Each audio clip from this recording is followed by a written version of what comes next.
নমস্কাৰ আছে সুমন বৰা মই হাইস্কুলৰ পৰা নতুন শ্ৰেণীৰ ছাত্ৰ যেহেতু আমি অট'মেটিক ষ্ট্ৰীটৰ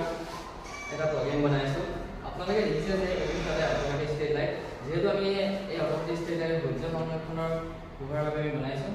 এই ষ্ট্ৰীটৰ পৰা কোনোবা এখন গাড়ী ক্ৰছ কৰে তেতিয়া গাড়ীখন ক্ৰছ কৰাৰ লগে লগে এই লাইটসমূহ জ্বলিব আৰম্ভ কৰিব যেতিয়া গাড়ীখন ইয়াৰ পৰা ক্ৰছ কৰি যাব তেতিয়াই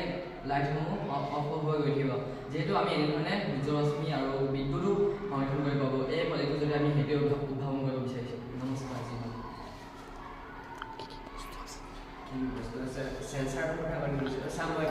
একো নাই কৈ দে কৈ দে কৈ দে এতিয়াই কৈছে একো নাই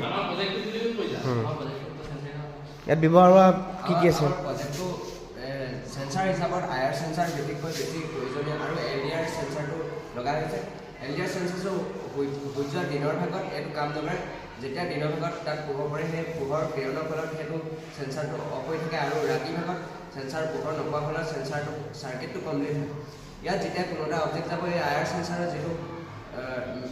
যিটো ফিল্ড আছে ফিল্ডটো ক্ৰছ হ'লে চাৰ্কিটটো কমপ্লিট হ'ব আৰু ইয়াত লাইটটো জ্বলিব আৰু এই লাইট মানে মুভমেণ্টটো কেটচ কৰিব হয়নে ইটো বা এইটোলৈ সেনেকৈ কৰি জ্বলিব যাৰ ফলত আমাৰ বিদ্যুতৰ সংৰক্ষণ হ'ব যদি পিছদিনা তাৰ বৰষুণ হয় বা কিবা হয় যদি ৰ'দ নোলায় তেতিয়া চ'লাৰৰ পৰা এনাৰ্জিটো যিটো থাকিব সেইটো এই সেন্সাৰৰ ফলত সেইটো এনাৰ্জি পিছদিনাও কাম কৰিবলৈ পোৱা যাব ইয়াৰ ফলত আমি এই প্ৰজেক্টটোৰ দ্বাৰা আমাৰ বিদ্যুৎ সংৰক্ষণৰো বহুতো সুবিধা লাভ কৰিব পাৰিম